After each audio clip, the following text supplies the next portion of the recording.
Hold your palms together. And please listen to the prayers attentively. Om Agyana Timirandasya Gyananjana Shalakaya Chakshurunmilitam Yena Tasmai Shri Gurave Namaha. Nama Om Vishnupadaya Krishna Pristaya Bhutale Srimate Bhakti Vedanta Swami Niti Namine Namaste Saraswate Deve Gauravani Pracharine Nirvishesha Shunyavadi Paschatya Deshatarine. Jai Shri Krishna Chaitanya Prabhu Nityananda Shri Advaita Gadadara Srivashadi Gaurabhakta Vrinda. Hare Krishna Krishna Krishna Hare Hare Hare Rama Rama Rama Hare Hare. Shri Shri Radha Gopinath Bhagwan Ki Jai. Jagat Guru Srila Prabhupada Ki Jai.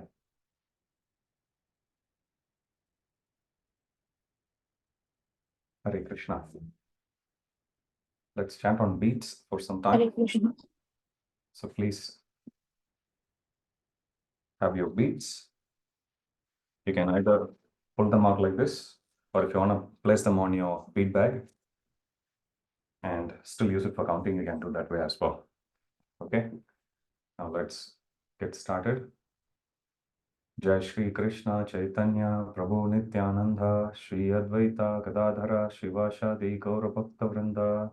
Hare Krishna Krishna Krishna Hare Hare Hare Rama Rama Rama Hare Hare Hare Krishna Krishna Krishna Hare Hare Hare Rama Rama Rama Hare Hare Hare Krishna Krishna Krishna Hare Hare Hare Rama Rama Rama Hare Hare Hare Krishna Krishna Krishna Hare Hare Hare Rama Rama Rama Hare Hare Hare Krishna Krishna Krishna Hare Hare Hare Rama Rama Rama Hare Hare Hare Krishna Krishna Krishna Hare Hare Hare Rama Rama Rama Hare Hare Hare Krishna Krishna Krishna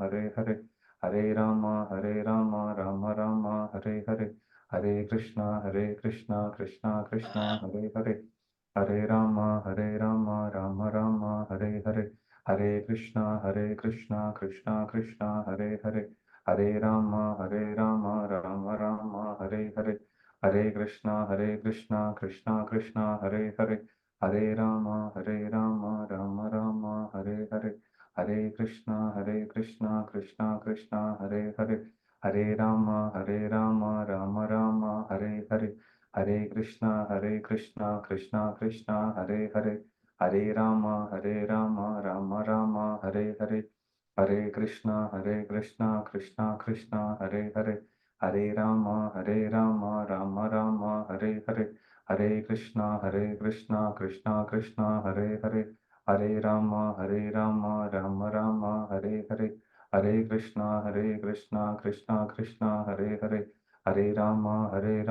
Rama Rama Hare Hare Hare Krishna Krishna Hare Hare Hare Rama Rama Rama Hare Hare Hare Krishna Krishna Hare Hare Hare Rama Rama Rama Hare Hare Hare Krishna Krishna Hare Hare Hare Rama Rama Rama Hare Hare Hare Krishna Krishna Hare Hare Hare Rama Rama Rama Hare Hare Hare Krishna Krishna Hare Hare Hare Rama Rama Rama Hare Hare Hare Krishna Krishna Hare Hare Hare Rama Rama Rama Hare Hare Hare Krishna Krishna Hare Hare Hare Rama Rama Rama Hare Hare Hare Krishna Krishna Hare Hare Hare Rama Rama Rama Hare Hare. Hare Krishna. So like this you chant every day. I can see some of you, when you visit the temple, you're also bringing your bead bags and you're chanting here as well. So that's a fantastic thing. Well done. Please continue to do. If you're going for walking, this is also a great way to combine your physical as well as spiritual exercise together. You get best of both worlds. So you can still do some exercise and you can also do some japa as well. Today, as we were all discussing last week, we've all chosen the topic of mindfulness. So starting from today for the next 4 weeks, including today, it'll be 5. We'll be discussing on mindfulness and then we'll go for subsequent topics. Interestingly, when I asked the students from Friday batch to choose a topic, guess what they have chosen? Same one. But the second and third topic they chose different. So for next 5 weeks, it'll be the same for both you as well as the Friday batch. And then we will move on to different topics because your option was different, the top 2, top 3, and then we'll go to the others. But as I said, those of you, if you have chosen any other topic other than the one we'll be covering out the next 3 courses, don't feel discouraged. As I said, we will go through each one of them. So I've gotten your choices recorded. So I'll make sure that sooner or later, each one of those topics are covered. So today, we are going to discuss about mindfulness. As I said, please keep your Bhagavad Gita handy. We are going to go through one particular verse today. I'll teach you a simple way to identify a verse. Sometimes you come across different verses. You may know only the first word of it or maybe first line of it. So in this Bhagavad Gita book, if you go towards the end of the page, end of the book rather, I'll tell you the exact starting page so you know. So if you go to page 735, so you will see an index of Sanskrit verses. So here you can see, has everyone reached that page? Page number 735 in Bhagavad Gita as it is. So that has an index of Sanskrit verses. Just looking at each one of you. Yes, cool. So if you don't have a copy of Gita, you need to find your way to the temple or approach one of our book distributors. You will see them in the streets, on a shopping mall, on book table, outside Indian stores, and you can buy them there as well. Best is to visit the temple and get a copy. So if you go to page 735, it gives you an index of Sanskrit verses. So if you look at alphabet A, so here it's given Abhayam Shatva Shamshuddhir. So if you want to know a verse whose starting word is something starting with A, then you come here. Likewise, and then if you see here, Abhayam Sattva Shamshuddhir, it's verse 16.1, which means the 16th chapter, first verse. Likewise, you can go through, this is a good exercise for you to find. Like for example, if you look at Acharyam Apasangamya, that's verse 1.2. So today we are going to cover a verse. I'm going to tell you only the first line, and you are going to tell me the verse number. And if you know the verse number, if you have found it out, you put your hand up and I'll call your name. Don't spell it out. Okay, so today we are going to discuss about a verse whose first line is Tasmad Sarveshu Kaleshu. I'll recite the verse. Tasmad Sarveshu Kaleshu Mam Anusmara Yudhyacha. So this is the verse. This is the second line also, but you can search based on the first line. Tasmat Sarveshu Kaleshu. And once you find the verse number, tell me. Put your hand up. Okay, Chrissy has found out. Yes, Chrissy, what's the verse number? Wait. Don't spell it out. Let's first hear. Let everyone try. Tasmad Sarveshu Kaleshu. Tasmad is Tasmad. Tasmad Sarveshu Kaleshu. Mam Anusmarayudhyacha. And third line goes, Maya Arpita Manobuddhir Maame Vaisheshi Ashamshayaha. This is the verse. Okay. I see Ankit also putting his hand up. Okay, Samiksha.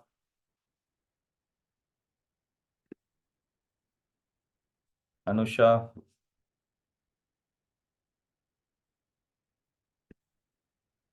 Okay. So, Chrissy, what's the verse number?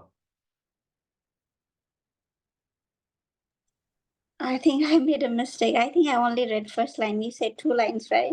No, first line is fine. That was 2.5. Sorry.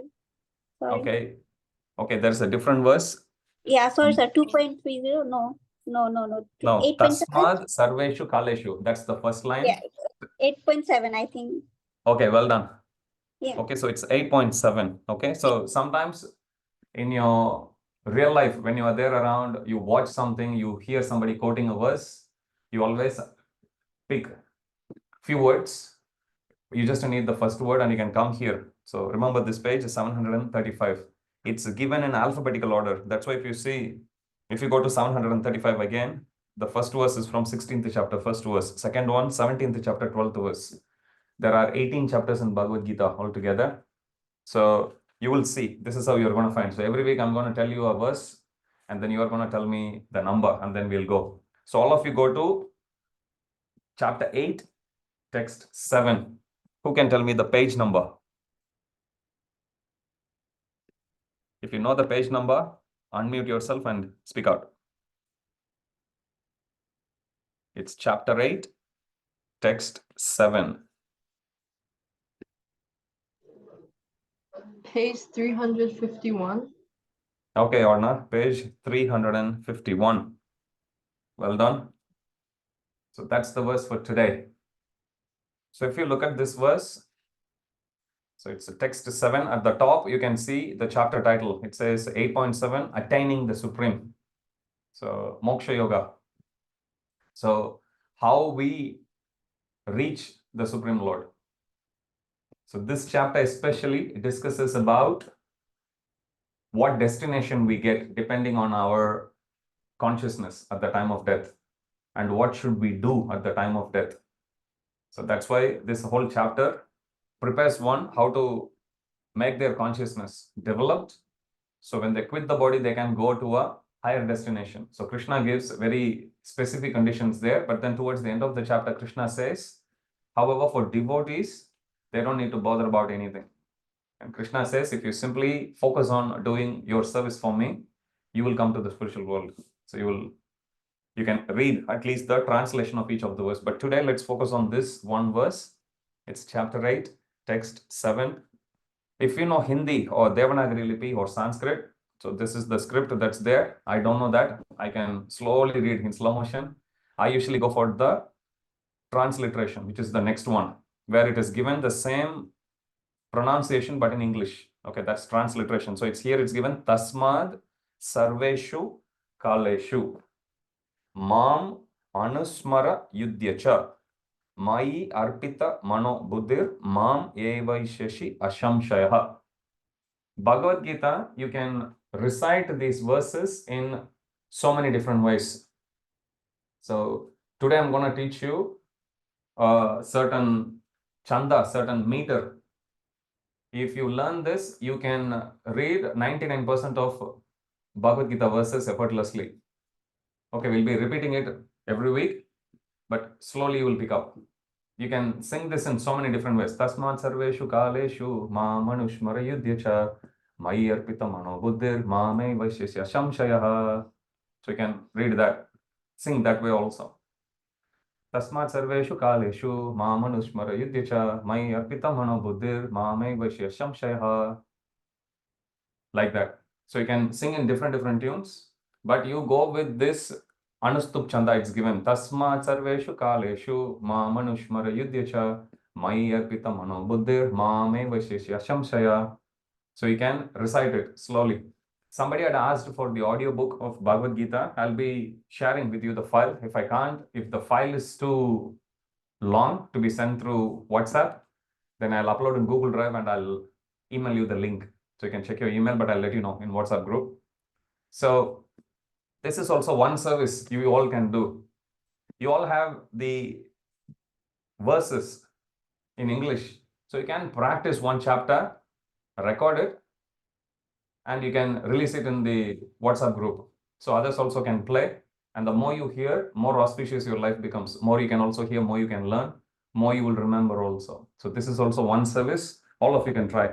It's devotional singing is not about skills. It's not a performance. Nobody claps at the end of us singing.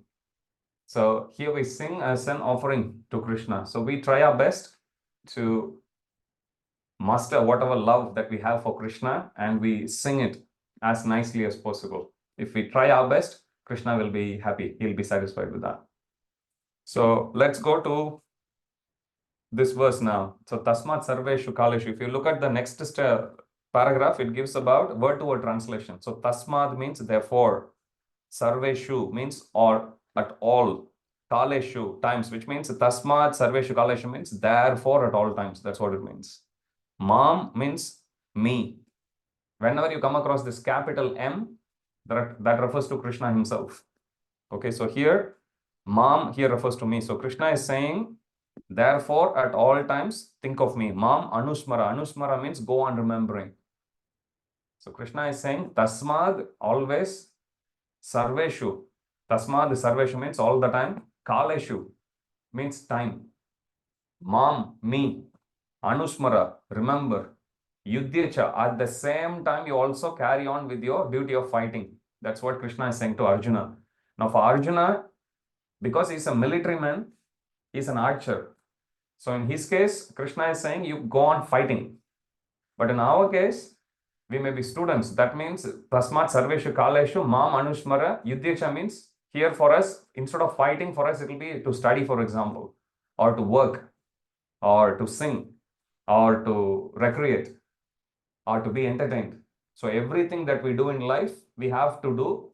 But most important thing here is Tasmat Sarveshu Kaleshu Mam Anushmara. Mam Anushmara Yudhyacha. That means whenever we do anything in life, we should never lose our focus and attention on Krishna. That's what it means. If we do that, what are we going to get? Mai Arpita Manobuddhir. Unto me, Arpita means surrender. Mana means mind. Buddhi means intellect. In other words, both mind and intelligence.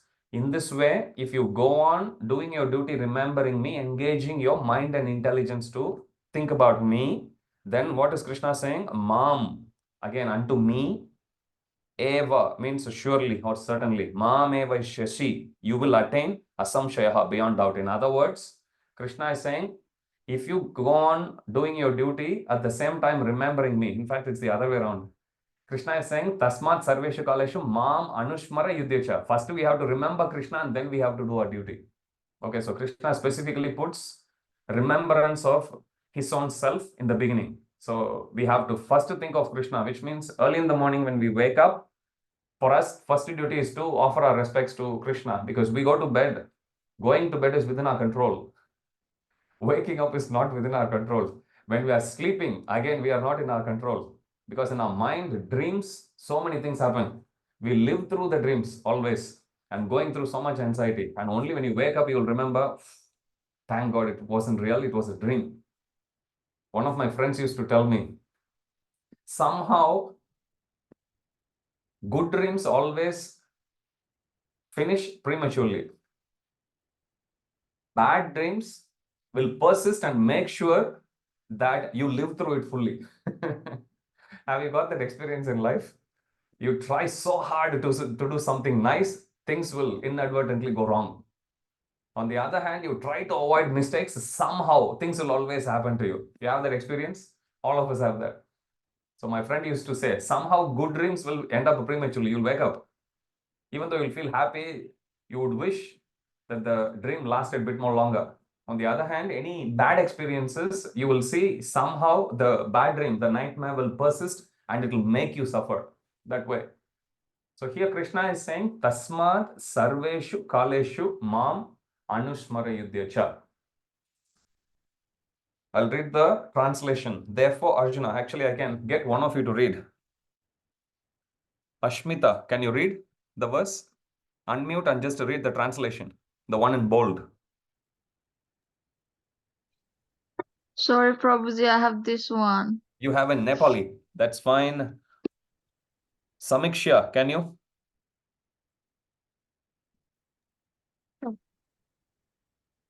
So it says, Therefore, Arjuna, you should always think of me in the form of Krishna, at the same time carry out your prescribed duty of fighting.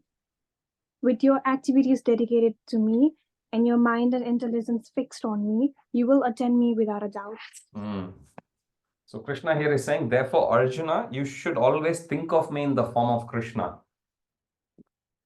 We were discussing about the chariot example, how mind goes here and there, and intelligence always has hard time to control the mind. Now, how is this related to mindfulness? Normally, when we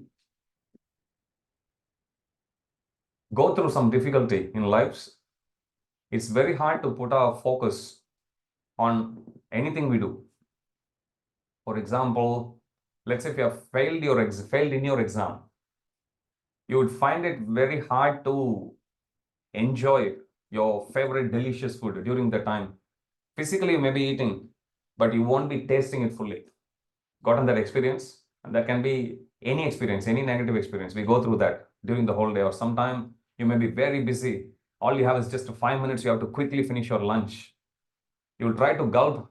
You'll try to gobble as much as possible. Still, you won't enjoy, even though the food which you have may be one of your favorites.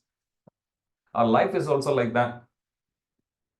Many times we are so much stuck in our past or so much worried about our future.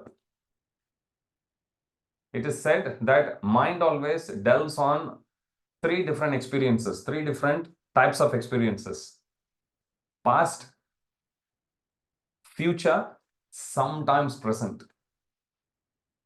Mind generally, if you think about it, it will always either delve on the past or it will worry about the future. So mind focuses its attention on past impressions. And those impressions can be good or even bad, doesn't matter. To make the mind focus on the present is very difficult. So either you'll see mind is either thinking about the past, something nice that happened, and you sit here and crave how nice it would be if only that same thing happens now. So you will sit here and you will lament about something which you already experienced, which was nice, but something which you couldn't prolong. Now you already miss it. That can be your, you may feel homesick, for example. That may be even your childhood days. That may be some experience which you had, which was very, very positive in your life, very uplifting, but you no longer go through such enlivening experience now. So mind will always, will delve on that, or mind will be worried about the future. So mind will focus on past impressions, or you will see mind focusing on future imaginations. You will sit here and dream, after I finish studying or working, I'll earn so much money, I'll do this. Or I will propose to this boy, this girl, and I'll actually enjoy life like this. Or I'll buy a big house, or buy a big car, or become very rich and famous, so on and so forth. So you'll see mind will always either focus on the past impression or future imagination.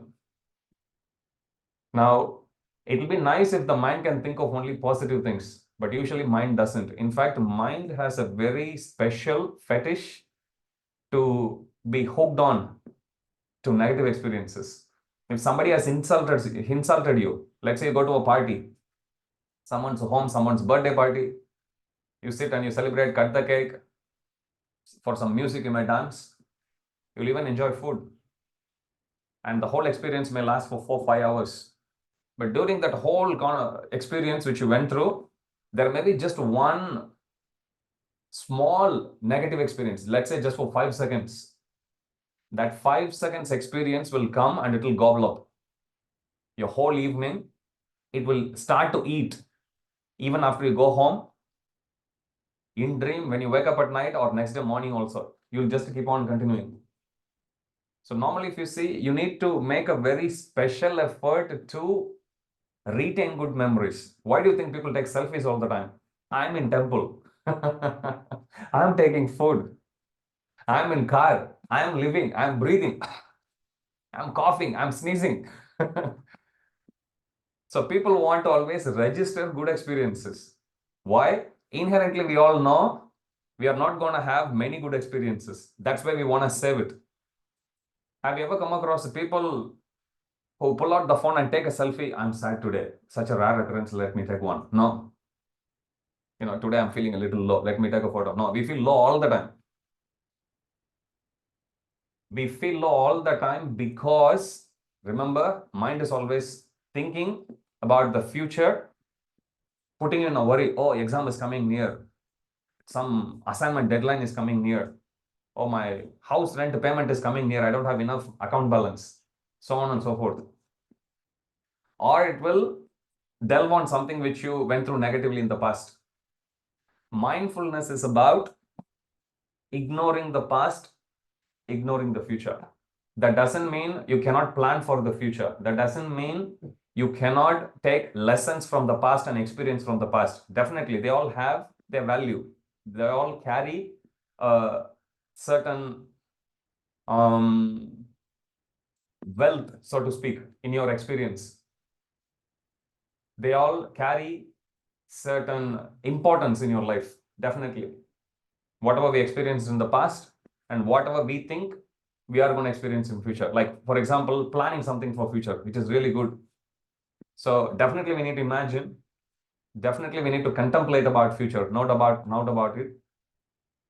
We have to definitely think about the past to learn from both good and bad experience. No doubt about that. No doubt about planning for future, setting some goals and moving towards that. But it has its place. You can't lead your life just stuck on both past and future. Why? Because in our life, what we have in reality is just the present moment. We cannot go to the past and undo the past. That's not possible. You cannot think about the future, contemplate about the future, time travel to the future and develop your life in a way that you like. That's also not possible. At least not by traveling into the future. That's not possible. We can shape up our future by focusing on our present moment. I learned typewriting when I was in year 12. Actually, after year 12, in year 12 holidays. Not electronic typewriting, manual typing. So when you type, initially you learn A, S, D, F, G, F, semicolon, L, K, J, H, J. So they'll teach you fingering. So initially you go one key after the key. It's mechanical key, so you have to really push it down. And then once you slowly develop your what they call as the finger memory. So a finger, when you actually place in the keyboard, you know exactly which key it is, and it will start to type. So like that, you go through each one of the different keys and you learn. Slowly you will pick up speed. And then slowly you will be able to even take your eyes off the keyboard and look at just the text and type. After some time, you can even close your eyes. If somebody dictates, you can just type. Fingers will just go. If you switch off all the lights, I'll still be able to type with my eyes closed most of the time. Muscle memory, as they say, or memories of the fingers, so to speak. Same thing if you come across people who play mridanga, guitar, violin, there is a certain memory which even our muscles carry. Memory definitely is carried by intelligence, but there is a certain thing called as the muscle memory. So what we have to understand is, if we focus on what happened in the past, what we don't realize is we are actually missing the present, which is the only thing we have in our control. We cannot go back and control the past. You can't undo. That's not possible. You can't go to the future and make a very foolproof plan so that things will go in the exact same direction, in the exact same time, in the exact same trajectory that you want to go in. You cannot. What we have is just the present. So in this present life, what are we going to do? That's what we are going to learn in this course. And when I say in our present moment, what we are going to do, many times we find people don't have enough time to sit, read. They don't have enough time to work. They don't have enough time even to relax. Not enough time to sleep. It's not like they don't have time. They do have time, a lot of time. It's just that time is mismanaged. Have you gotten this experience? You speak to your friend just a normal pleasantry call. After that, you put your phone down and you just sit staring at something. Actually, you won't be staring at anything. You may just looking down at the floor, but because already your mind has actually gone into hibernation mode, you cannot think anything, you cannot act. You'll feel like, just sitting idle. So what are you doing? Nothing. When we say we do nothing, we all have experience. Likewise, you may be having the book open, but you may not be reading. Again, doing nothing. You may have a plate of nice food right in front of you, but you may be watching a movie. But you may not be focusing on your eating. If you don't focus on what you eat, your body is not going to imbibe everything that you are feeding in. That's not possible either. That's why they say in Ayurveda, eating with the fingers is very important, because when you hold the food, that sends a signal to the stomach that, hey, I'm going to send you some food. Remember, stomach inside our body will be thinking, looking up, yes, let the food come. And you put it in your mouth, goes through esophagus, and then it goes to the stomach. So it has to happen in a very well coordinated way. This is just a physical system. Now, if you go to subtle system wherein your mind is involved, intelligence involved, you go even more subtle, soul is involved, then it takes much more focus. So if you don't focus on even your eating, you will end up either overeating or you will end up eating food which won't quite assimilate in your body. You will still feel weak. Generally, Ayurveda, it says whenever you put a morsel of food on your mouth, you're supposed to chew. I've heard read also different numbers, but usually somewhere between 22 to 25 times you are supposed to chew and swallow only in the half chewed state, and our stomach is capable of absorbing it easily. Otherwise, you just throw a piece of pizza in your mouth without chewing much, you just swallow it, you are going to make the stomach overwork. And that's not good for our whole consciousness. Why? Because for stomach to work, it needs more blood circulation. So it will pull everything. When it pulls everything, you will naturally feel tired. And then you will start to sleep. That's why if you go for your classes, after having a very heavy meal, you will tend to sleep because stomach will pull all the circulation. You won't have enough going to your head, in your brain. So naturally you will doze off. Lack of oxygen supply. So that's what happens. So this happens on a more physical level. But if you think about what happens on a more subtle level, subtle meaning in mental and intellectual level, the situation gets even more complicated. Because you can make a whole lot of plans, spending so many hours, spending so much money, so much time, so much of your energy to make the best possible situation. And all it takes is just one seed of negative thought, one seed of some recollection of some negative experience to spoil the whole thing.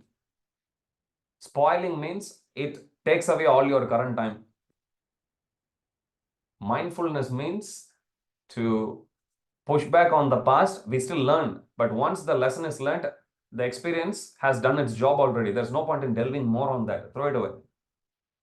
Likewise, thinking about future, contemplating on future, it also has its benefit, definitely, which is, as I said, you can plan things ahead of time. You can make a roadmap. We can set goals. And that definitely helps us prioritize things in life. So that is needed. But we can't lead a whole life just sitting and doing very empty, pleasurable imagination without actually doing any work. Because no matter how good your intention is, you are still not going to win until you physically take a step forward. It's not going to help us. So both our experience from the past, as well as the impressions from the past, as well as the imaginations of the future, it is needed. Krishna has given us both the capacity, both the functionality for a purpose. Just like if you think about food, nobody you will come across who would say, what's your most favorite food? Well, white salt. Nobody says that. Salt has its job, which is it gets mixed in the food. When it's mixed in the food at the right amount, then you can taste it. It does its job. It helps bring out the taste of other ingredients as well. On the other hand, if you pull out the salt completely, you won't really enjoy the food, because anything without salt may not taste good. On the other hand, if you put the quantity of salt too much in it, again the food won't be edible. Salt can be enjoyed only when it is taken at the right amount. Same way, our past experiences as well as future plans, they have their role only in a very, very small quantity. A large part of how we lead our life, a large part of what we are supposed to do depends on now. That's all we have. We can't go back to the past and change the past. That's not possible. But we can start to focus on the present and finish the ending. Like in a cricket match, for example, there are many instances where you will see all the top order batsmen, they lose their wickets very cheaply. And you will come across instances when some slog hitter who may not be even a regular batsman, not be even a regular bowler, so could be a wicket keeper, could be a 9-down batsman, he would still come, slog the ball all over the park, and he will win matches for his country. He will come across instances like that. Or for his team, 2020 cricket, you will come across. In franchise cricket also. What lesson can we take from such experiences is we don't need to worry so much about how things happened in our life. I'll share something from my own experience. When I started practicing Bhakti Yoga, I was 25 then. One of my biggest, and when I came across this book, I started reading, it made so much sense in my life.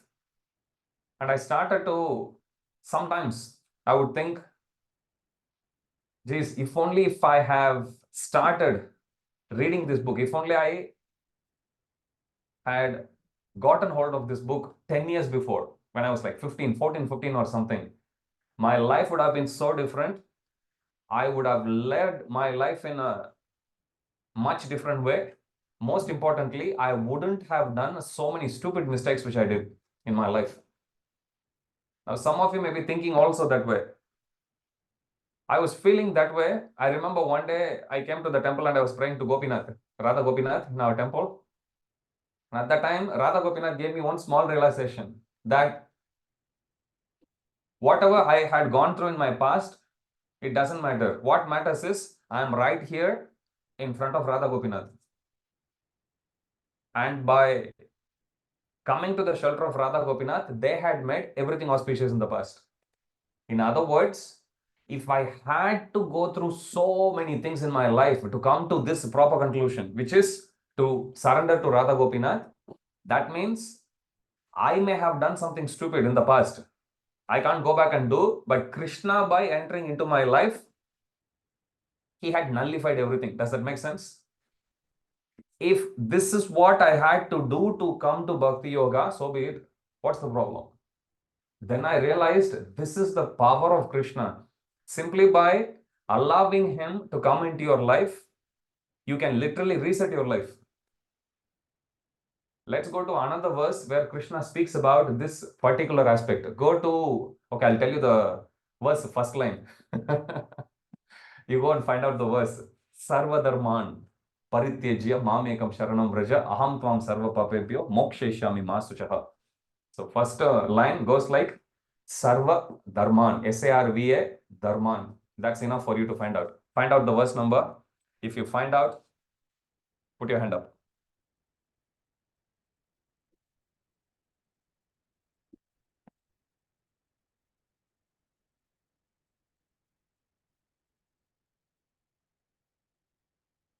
Anusha.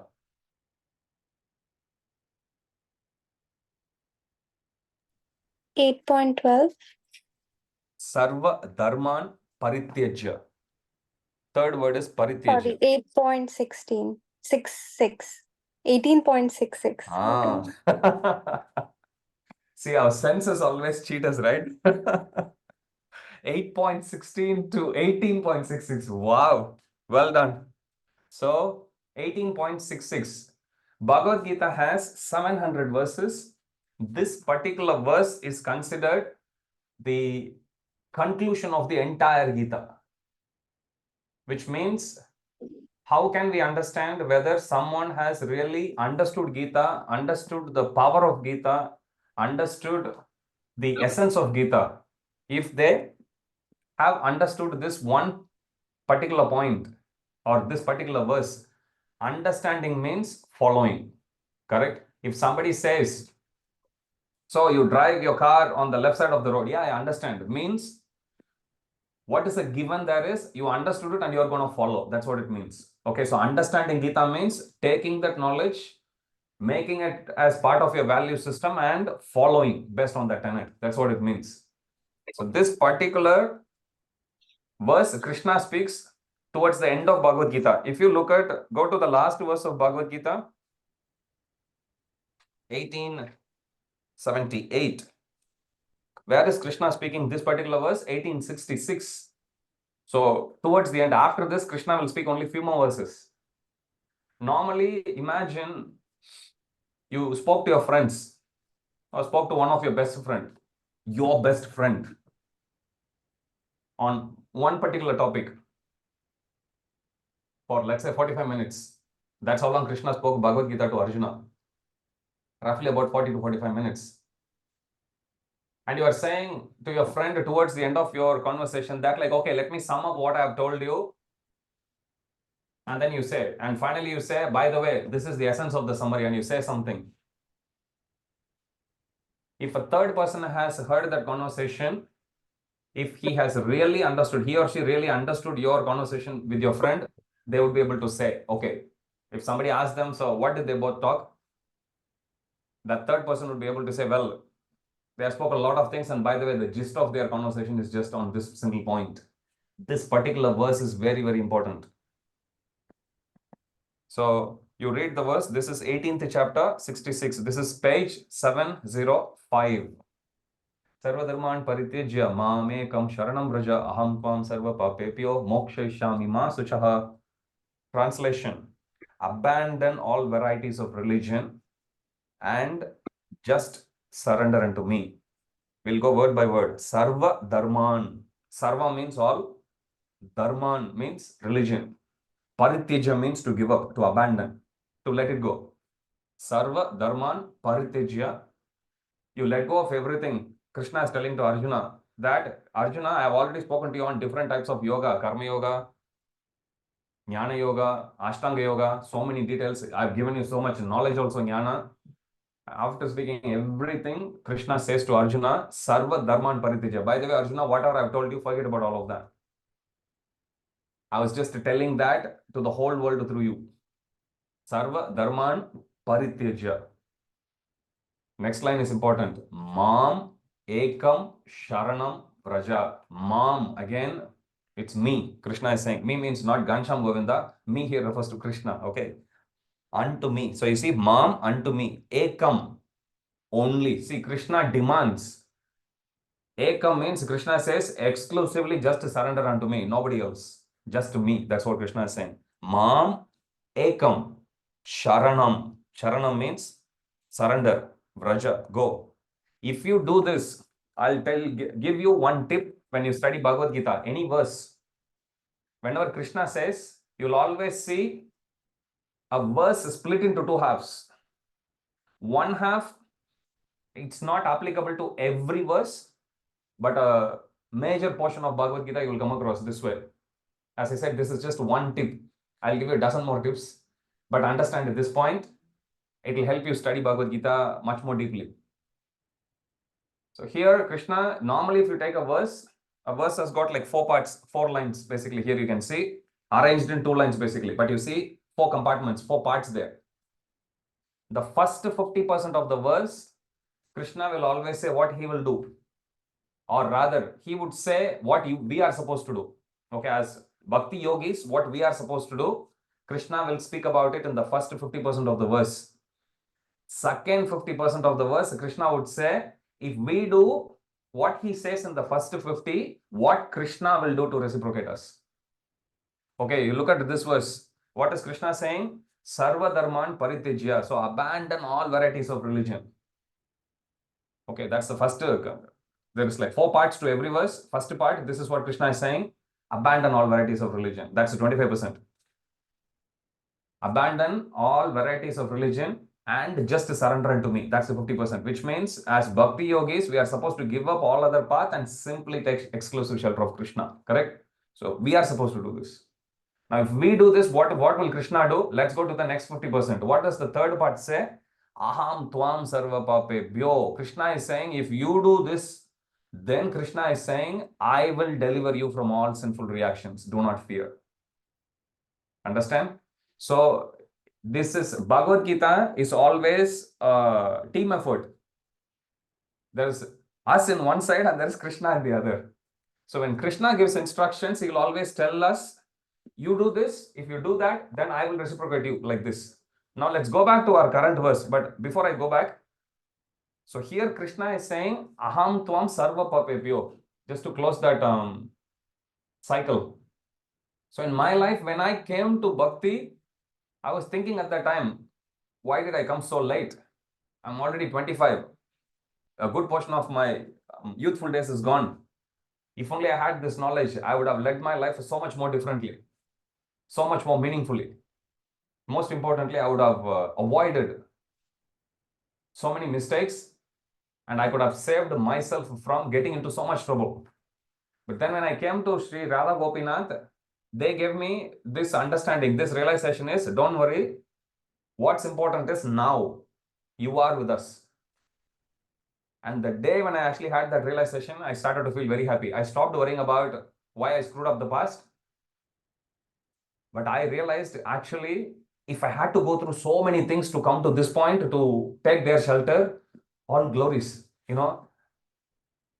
whatever that happened in the past, yes, they are negative. Yes, they are stupid. Yes, they are error prone. But simply by taking Krishna in my life, Krishna has obliterated everything in the past. In fact, Krishna is making me feel even good for what I did in the past. This is what Krishna can do to us. And what is Krishna saying? Abandon all varieties of religion and just surrender unto me. Krishna is saying, if you surrender unto me, I shall wipe out your record, whatever that you did, karmic record. When he says karmic record, not just in this life, so many lives in the past. In fact, ever since we took our first birth in material world, since then, how much karma we could have accrued. If you want to know how much, you just think about in your past life. Are you able to count how many mistakes you did? We can't even count how many mistakes we did today. Okay, what to speak of in the past? What to speak of previous births? Bhagavata Puran says that 2 things you should not bother counting, especially if you are born in Kali Yuga. First thing is, how many mistakes people do in Kali Yuga. Bhagavatam says, don't worry about counting, it's infinite. So don't bother, don't waste your time. That's the first thing it says. Second thing it says, which you should not bother counting, is how many incarnations Krishna takes. Unlimited. It's given Sarasasyu Sahasrashaha. If you take a body of water and throw a stone at it, or sometimes you can even observe when the wind comes and touches, it causes a lot of ripples. If I ask you to sit there and count how many ripples are being made in a day, practically impossible, unlimited. It just keeps on going. Bhagavatam uses that analogy to say, it's like that. Krishna's incarnations are like that. He takes incarnation among vegetables, among mosquitoes, you name it, he has incarnations. So many different incarnations. In fact, today is Varaha Dwadasi. Today is the day when Krishna took avatar as Varahadev, like the gigantic spiritual boar. Okay, so Krishna takes unlimited avatars. So tomorrow also we are going to celebrate one festival in the temple. It's called the Nityananda Trayodasi. Before chanting the mantra, Hare Krishna Mahamantra, I always chant one mantra, Jai Shri Krishna Chaitanya Prabhu Nityananda. So that Nityananda's birthday is tomorrow. So if you can make it to the temple, you are welcome. Festival starts in the evening and you will see a lot of people, you will see a lot of kirtan and you will see Abhishek also. We do quite elaborately in the temple. If you can, tomorrow is very auspicious. If you are thinking, it's been a while, It's been 3 weeks since I visited the temple. Tomorrow is the day. You can't. Nityananda Prabhu, he's incarnation of Lord Balaram. So you will come across like that. Now let's go back to verse 8.7. Remember 50-50. Let's go to this verse and see what is our 50% and what is Krishna's 50%. Tasmad sarveshu kaleshu mam anushmara yudhyacha. So Krishna is saying to Arjuna, therefore, Arjuna, you should always think of me in the form of Krishna and at the same time carry out your prescribed duties of fighting. Okay, this is what we are supposed to do. If we do, what will Krishna do? Krishna says in the next half, to be more precise, he is saying in the fourth part of this verse, Mai arpita manobuddhir. If you do like this, which is if you always meditate on me and then at the same time carry out your prescribed duty, what is Krishna going to do?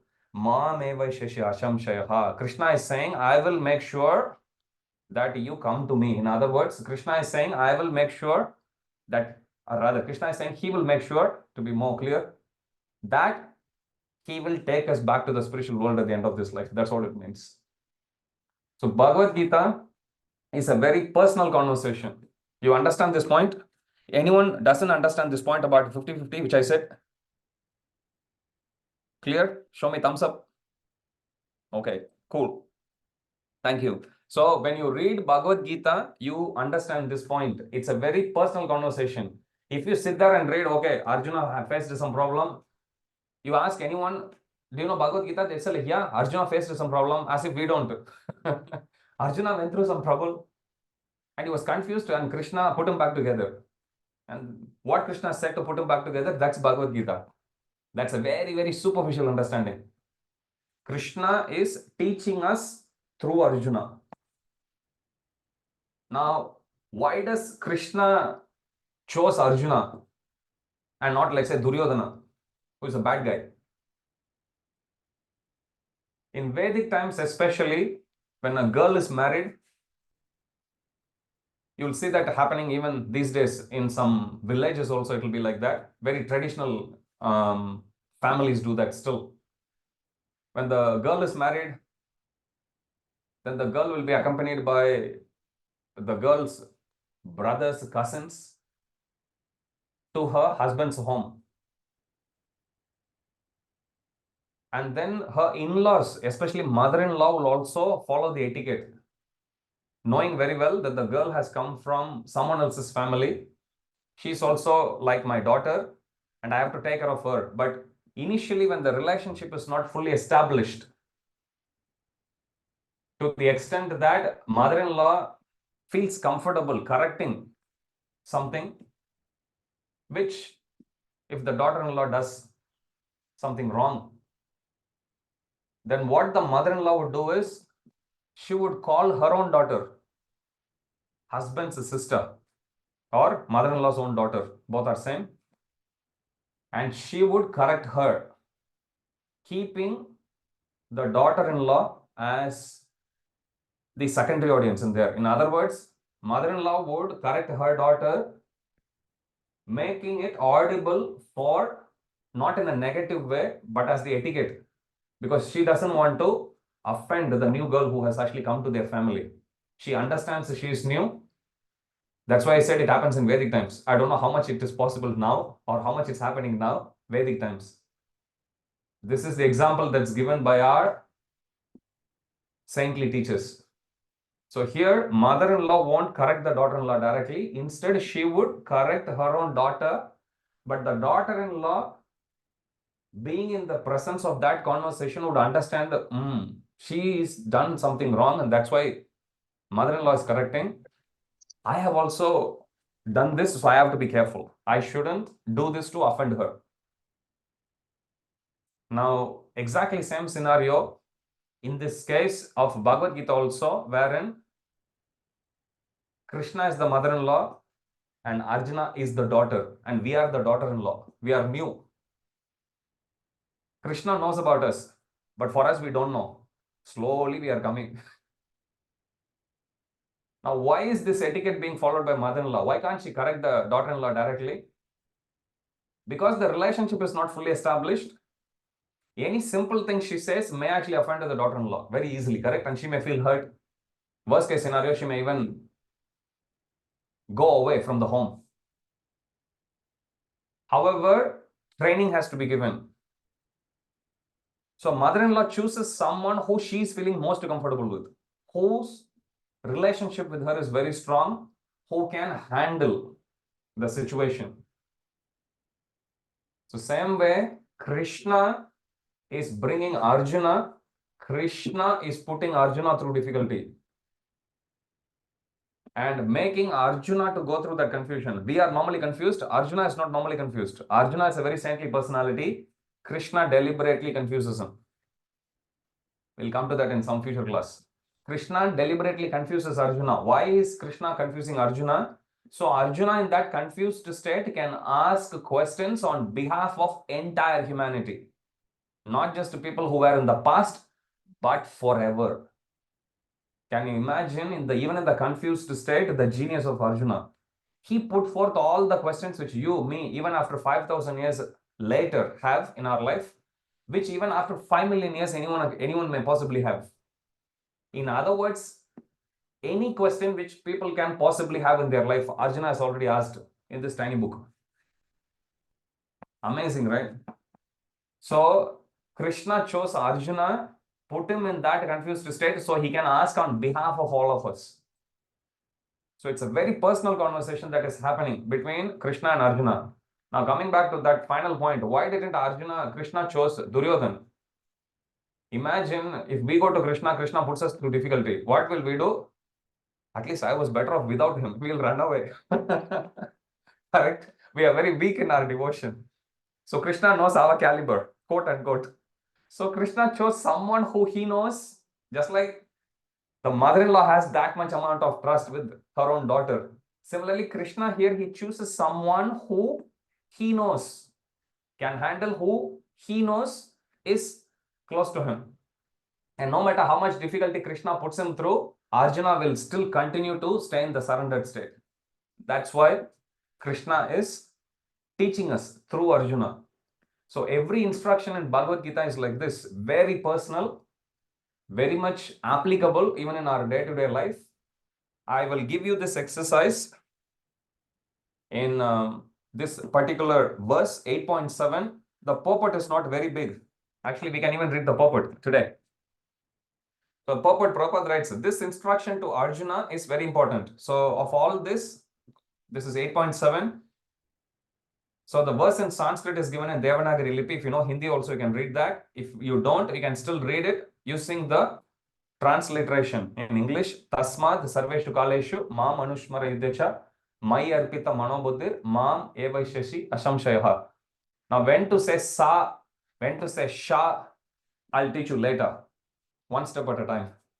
So even in English, you can pronounce it properly. Like if you see T-A-S-M-A-T, above the A, you see one line. That means you have to extend it when you pronounce. So you don't see tasmad, we see tasmad. That A, you have to prolong it a bit. Okay, tasmad sarveshu, again, kaleshu. It's not kaleshu. A with the line above means you have to pronounce it as if there is two A's there. Kaleshu, like that. Again, it's not kalesu, it's kaleshu, because under the S there is a dot. There are some phonetic symbols like this. As I said, I'll teach you later. You can find the Sanskrit pronunciation guide also at the end of this book. These are the things which really fascinated me. I learned this first time in 2005. I was like, why is this? Then you go back to the back, at the back of the book, and there is the guide. Then you come back, okay, this is why they are saying this. So, tasmat sarveshu kaleshu mam anusmara yudhecha mai arpita manobuddhir mam evashashi ashamshayaha. So this is what Krishna says. And then there's a word-to-word translation. After that, you see the meaning or the exact translation, not transliteration. Transliteration means whatever that's said in Sanskrit, Prabhupada has written the same thing in English for people who can't read Sanskrit, which is us. But translation is the meaning of that. Okay, so therefore, Arjuna, you should always think of me. Now, how do you understand this is true? You go to word. That's why Prabhupada named this Bhagavad Gita as it is, not Bhagavad Gita as it isn't. many editions you will come across, people put their own concoction, their own understanding, twisting the meaning, their own interpretation, which won't give us spiritual meaning. What to speak of giving a spiritual credit for that? So Prabhupada, knowing that very well, this is the format he followed for each and every book he wrote, especially about Shastras. Hardcore Shastric books, Prabhupada wrote like this for entire Bhagavad Gita, entire Srimad Bhagavatam. Bhagavatam is like 18 such books. Prabhupada wrote in the same way. Chaitanya Charitamrita, 9 such books. So many other books also. Okay, so Prabhupada wanted this knowledge to be available for everyone, to be accessible for everyone, despite their cultural language background. That's why Prabhupada has written it like this. So then you come across the ones in bold, that is the translation. That's the actual meaning of the verse. And then purport is Prabhupada's own commentary. That's what purport means.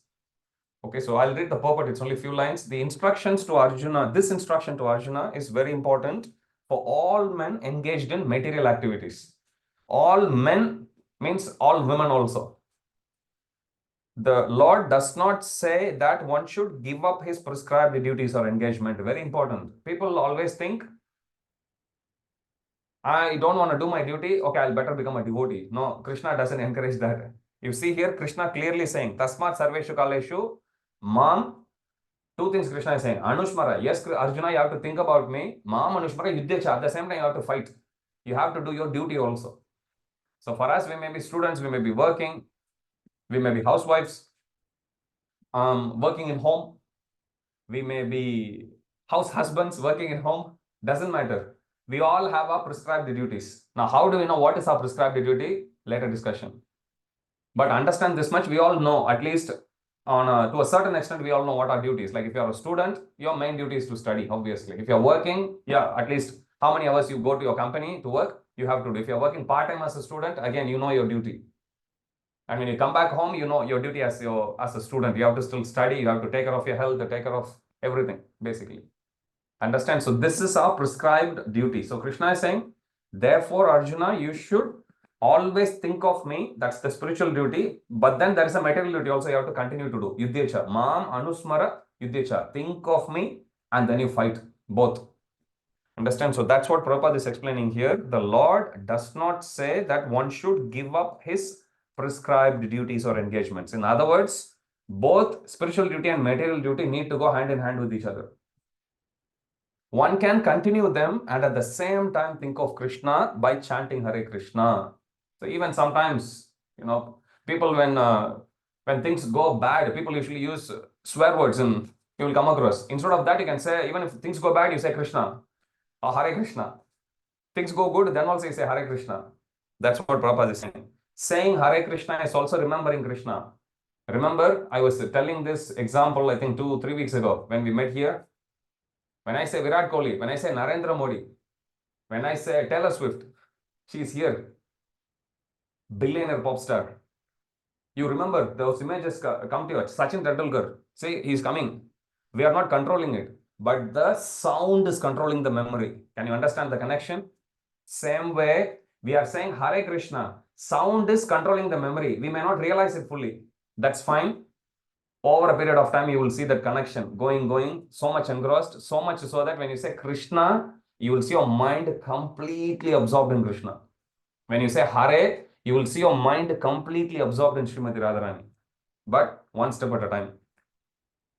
So one can continue them and at the same time think of Krishna by chanting Hare Krishna. This will free one from material contamination and engage the mind and intelligence in Krishna. Remember, Mai Arpita Manobuddhir. This is what Krishna is saying. With your mind and intelligence fixed on me. So Prabhupada is saying simply if you chant Hare Krishna, what that does is automatically engages our mind and intelligence in thinking about Krishna. By chanting Krishna's names, one will be transferred to the supreme planet Krishna Loka. Without a doubt. Ma Evaishashi Ashamshayaha. Ashamshayaha means without a doubt. Okay, we have just, as they say, touched the tip of the iceberg. But congratulations, today is your first Gita class, so to speak. Thank you for your kind attention. I'll ask for questions and I have one very important announcement to make. First, I'll ask if you have any questions from what we discussed today.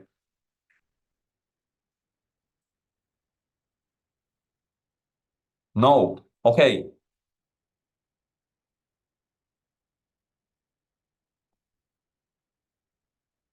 Anusha. Um, Hey Krishna, it's not exactly a question, but just to you, you said that by surrendering to Krishna, you were able to um, find good in like everything that went wrong in the past. Hmm. So, do you currently not feel like anything goes wrong?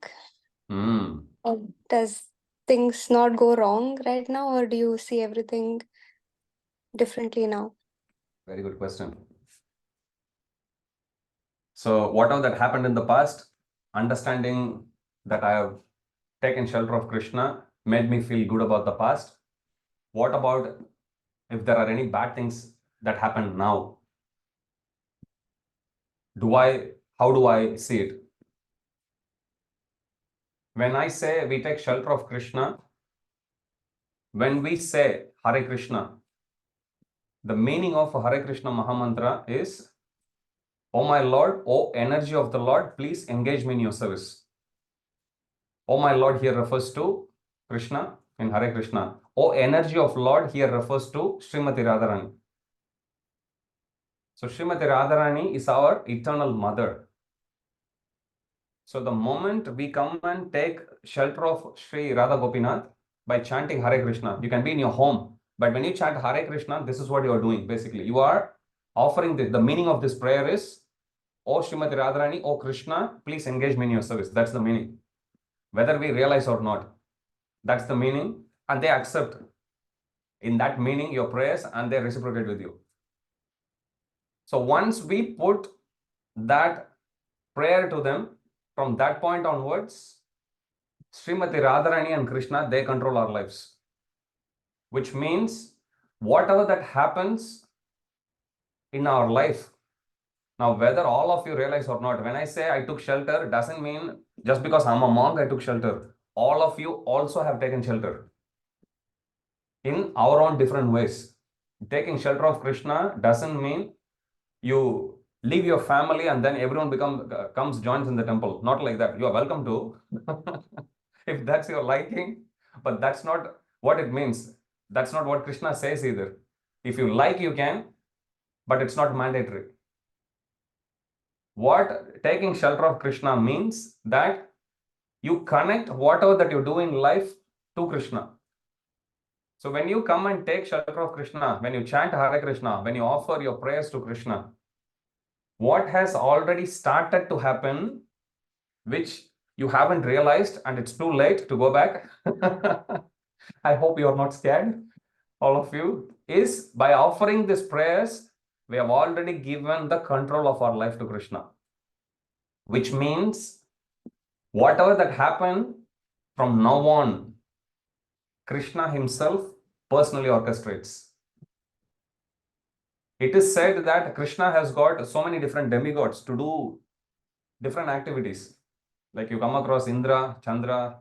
Indra is in charge of rain, Chandra is for moonlight, Varuna, water, Vayu, Agni. You will come across so many of them. Surya Dev, so on and so forth. So many different demigods are there. They take care of everything, all universal affairs. But taking care of his own devotees, Krishna doesn't delegate it to anyone. This is one thing Krishna himself personally does. There's a verse here where Krishna himself says that in Bhagavad Gita. Ananyas chintayantomam yejana pariyupashate tesham nityabhiyuktanam yogakshema vahamyaham. We'll come to that later. But the point we have to understand here is Krishna is saying that moment you come to me and you say, "Oh my Lord, I'm yours, please engage me in your service," from that point onwards, whatever that happens in our life, positive as well as seemingly negative things also, is personally conducted by Krishna. Now, when we understand that, then there's no good and bad in life. Because if everything is coming to me through Krishna, then I know it is for my own sake. This is for my own good because Krishna is giving everything. So when Krishna takes charge of our life, then whatever he gives us and whatever he doesn't give us, both are good. I'll give you an example. Many times we pray something to Krishna, asking him, my Lord, please give me this. Sometimes he'll give you. When he gives, our normal tendency is whenever Krishna gives me whatever I ask, that means Krishna is very merciful.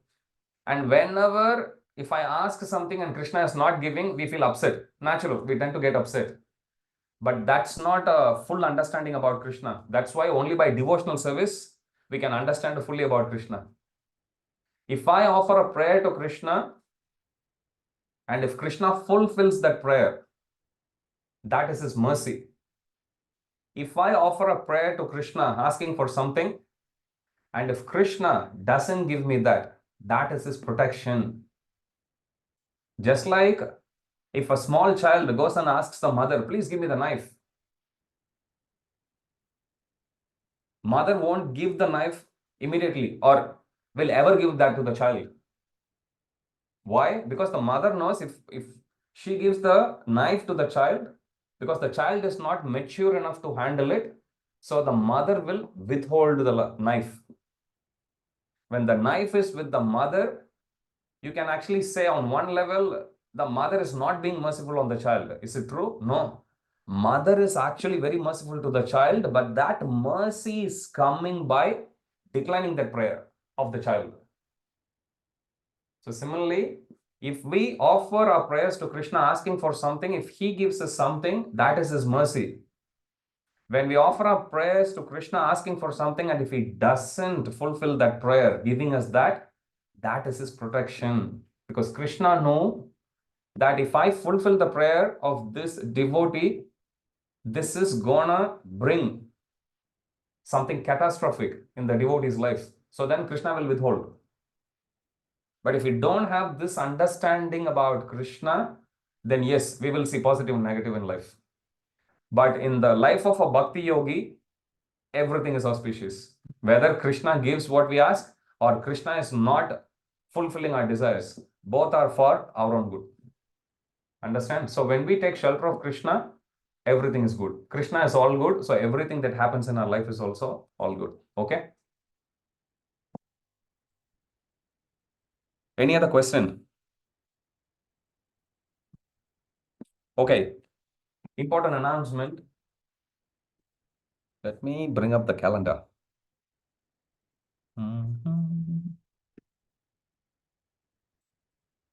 Okay. There's a long weekend that's coming in March, which is from 29th March, 29, 30, 31, and 1st of April. It's the Good Friday and the Easter. So it's a long weekend.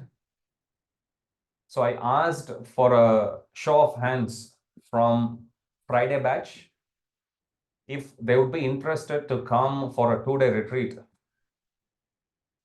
I was just testing the waters to see how many would be interested. And much to my surprise, 13 of them, they readily said they want to actually attend the retreat. What do we do in the retreat? Just to give an idea, we get to meet each other once a week. Usually in a year, we have face-to-face retreats twice. The idea of retreat is to get everyone together, people in same age group, same level. So we don't advertise it openly. This is only for those youth who we know they have already kind of like gone the distance in terms of their progress. Then we bring them together, and then in that retreat, we go more deeper in our practice. We teach you a lot of new things. Like for this time, I've already arranged with one professional yoga teacher. She's a bhakti yogi. She's part of our community. So in this 2-day retreat, we are also going to introduce you with some basic lessons in yoga. There'll be 2 sessions, one on Saturday and one on Sunday. And during these sessions, you will learn the basics of yoga. And then from that point onwards, she'll be running you online classes as well from from that point onwards on a regular basis, could be once a week like that. This is outside of our normal Gita session, more like your, more for your fitness to take care of your body. We will also teach you pranayama, the breath work. We'll go more deeper in certain aspects of bhakti yoga as well. Like today we started reading scriptures slowly. We'll teach you about shloka memorization, how to memorize verses, for example. We'll teach you deity worship. We'll teach you what prayers to offer your food to Krishna. And there are like trillions of things like that.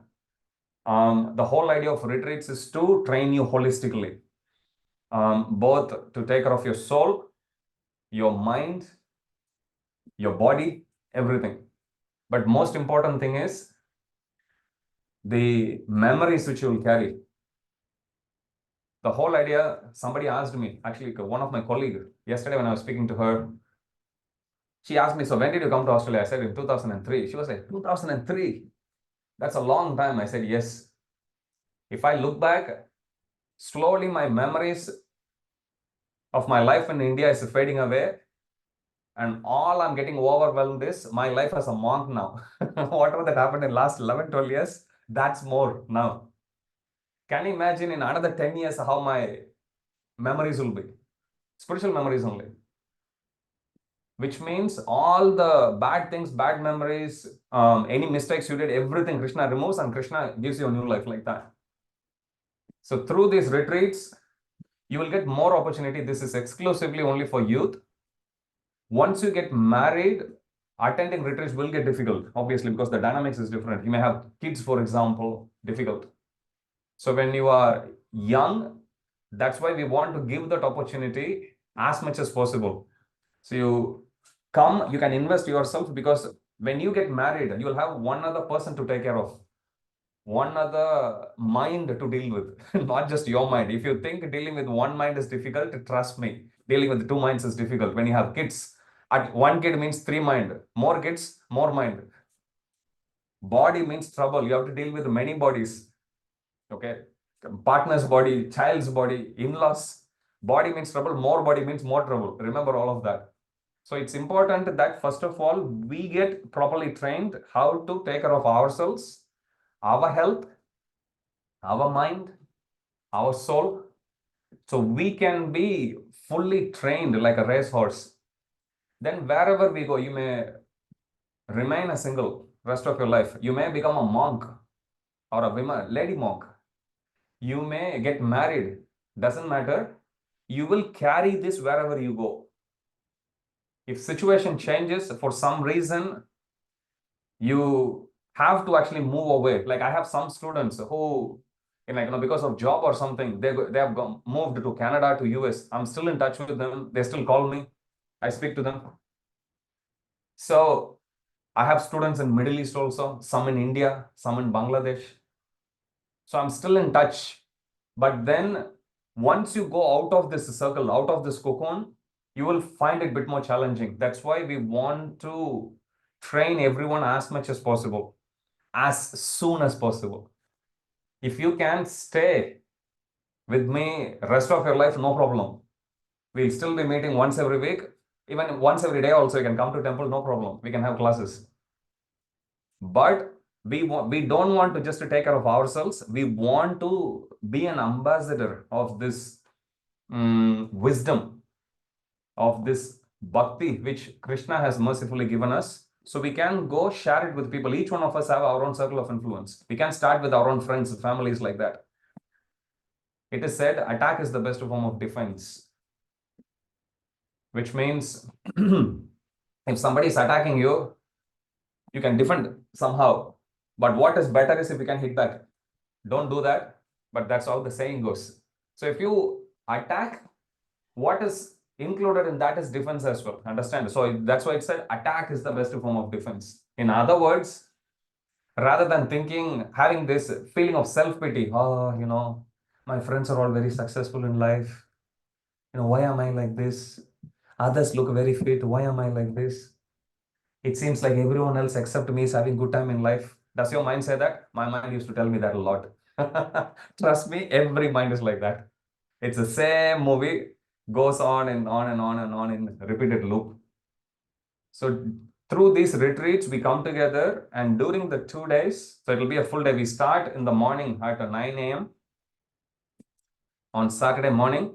In this case, it's a Friday morning because Friday is a public holiday. So Friday morning, and during the whole day, there will be different activities. You'll get to know each other more. And that's very important, making friendships. We'll have a lot of activities there. You will have some break time also. We'll serve you nice food. We'll have kirtans. We will, as I said, teach you a bit of everything, including kirtans, yoga, health, definitely very important. We'll have some classes as well on scriptures. So this is how you upskill yourself spiritually. And you have 4 holidays. It's a long weekend. 2 days you can spend for yourself. But trust me, you will carry that with you. In my youthful days, I have attended many retreats. And I still carry that memories. And the impressions which it brings, it's very, very strong in a positive sense. So this long weekend, we are planning for one. And today, I have booked a venue as well for that. And we want to limit, so we can put personal attention on everyone. So the total number of seats we have is only 25.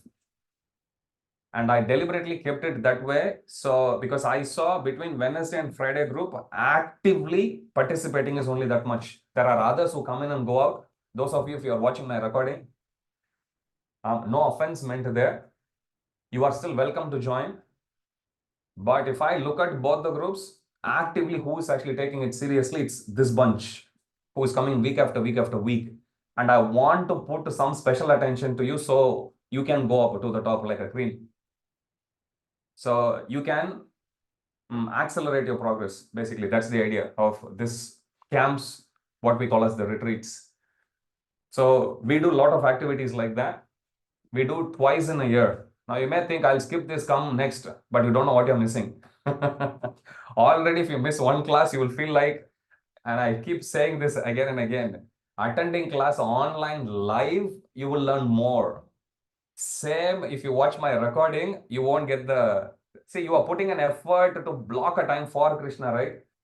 Krishna will reciprocate with you like that. So you will get the experience as if you are sitting right in front of me. And you are sitting right in front of me, even though it feels a little weird talking to the camera in front, but I can see with my mental eyes, you are sitting in front of me. So we want to keep it so those who are serious, sincere, regular in their attendance to classes, regular in their sadhana practice. As I said, some of you may not be in a position to attend every class. Still okay, you are still welcome. But understand, in a week, you need to block some time for yourself. It's your loss. It's not my loss. It's not Krishna's loss. I'm used to giving classes even for nobody, just for the camera. Even in empty temple room, I have given classes.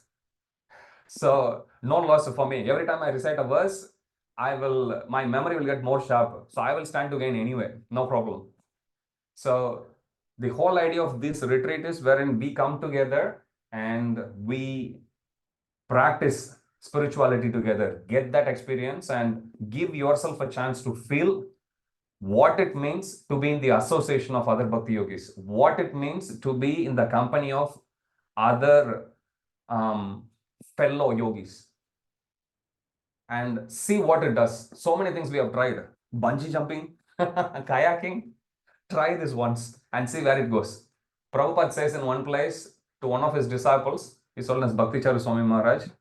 Prabhupada tells him, see, so many lives you have given to Maya, which means to your desires. One life give to Krishna. Even if you fail, what's the harm? You anyway have next life, you can continue giving it to Maya, no problem. One life, give it to Krishna, and just to see what Krishna does, like that. So the purpose of this retreat is, so we come together. As I said, we have kept numbers limited way to a limited number.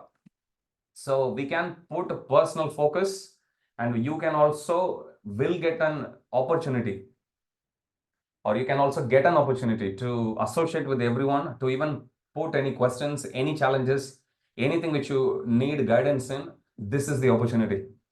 Now it's going to be a 2-day retreat. As I said, it's on 29th of March and 30th of March. we have booked the venue. It's close to Penrith.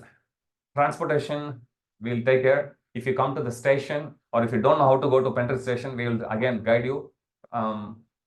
More instructions will come once you actually register.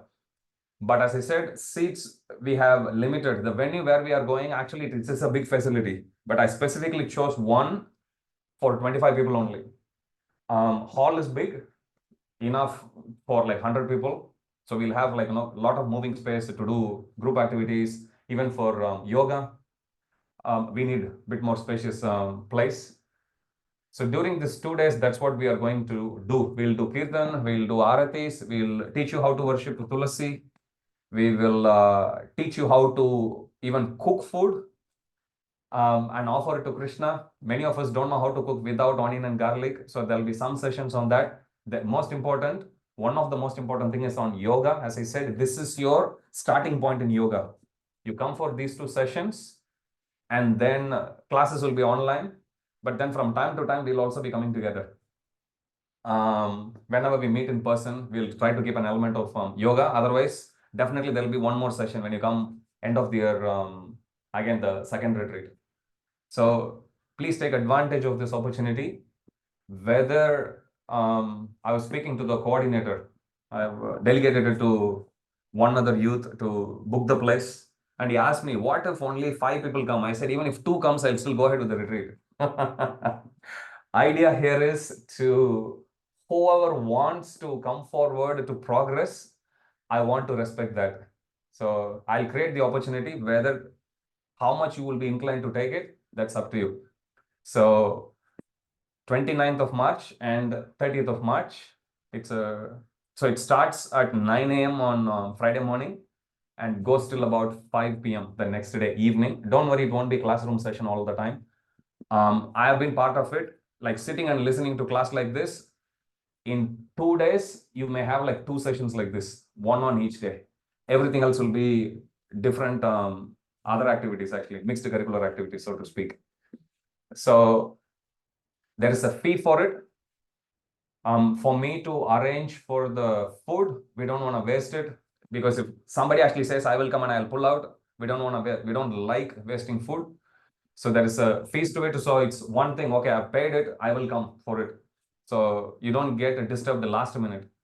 So for 2 days, we have kept the fees as nominal as possible. Trust me, there is one student who was part of the youth group formally, and he has actually paid 1/3 of the cost from his pocket. And he said, I want to just sponsor. Initially, he said, I would like to sponsor everything. I said, like, no, then nobody will value. So I have some former students, even for Bhagavad Gita, for example, normally we sell it for 15, we gave it for 5. So some students I always ask, and they want to actually support, but I want their effort also to be respected.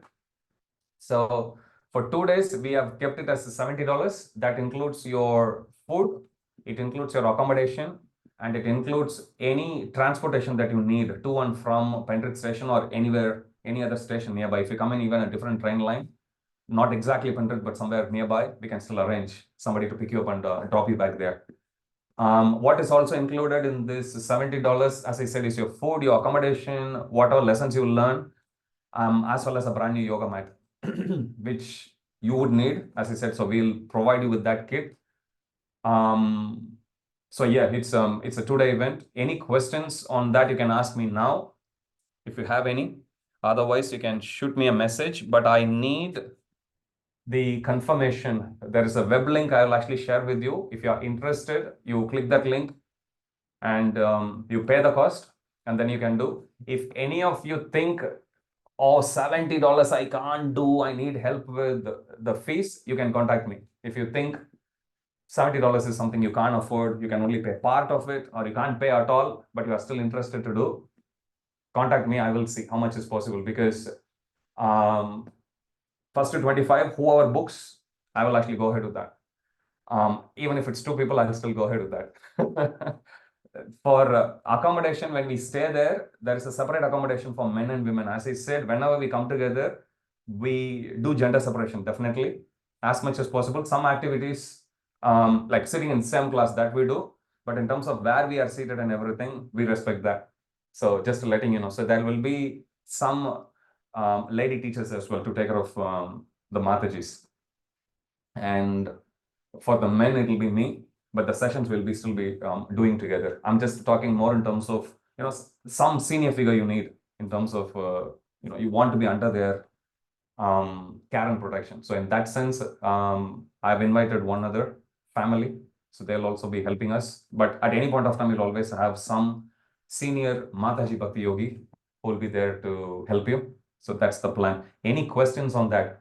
I asked for a show of hands in the last class. Let me ask here. Anyone interested? Orna, is that a question or is that your show of hand that you want? Both. Both. Okay, go on. Hare Krishna, I had a question as to when you're sending the sign up link. Yeah, in definitely by Friday morning. Okay, thank you. Okay. Is that the question? Okay, good. Anyone else you think would be interested to come? Interested to join? Okay. Ankit, others, if you want to think about it. Okay. And then we'll see you on the 29th and 30th of March. But as I said, if you don't pay, then we don't take the registration. But if you have issues with paying, contact me. I'll see if I can actually arrange anyone else to sponsor. As I said, just because people give donations, we don't misuse it. We shouldn't take that as an excuse to, just keep asking people to just donate. That's not a good idea. From our side also, we need to do, because we are doing it just for ourselves. You are paying it for yourself, not for others. So $70 we thought is like still nominal. As I said, cost is quite high, but we have students who are well settled in their life and they want to support. So we are happy to take their help, definitely. Okay, so thank you for your kind attention, and we'll see you next week. Someone has their hand up. Chrissy. Chrissy, you have your hand up. No, I said I'm interested. That's all. Oh, thank you. Noted. So please do register. Don't wait. As I said, we just go on a first come first serve basis. So we'll see you next week. But exercises 1866. I will put the message in the group. 1866. Go through the purport also. Today we touched on that verse. 18th chapter, 66th verse.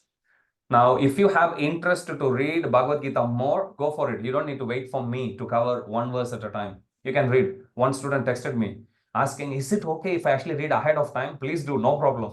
So you can read, no problem at all. If you have any questions, you can bring it up in the class. I'm here to guide you, to assist you in your journey. Basically, that's all. Okay, how fast you go, I will help you that fast also. Okay, thank you. Jagat Guru Srila Prabhupada ki jai. Shri Shri Radha Gopinath Bhagwan ki jai. Gopinath Youth Group ki jai.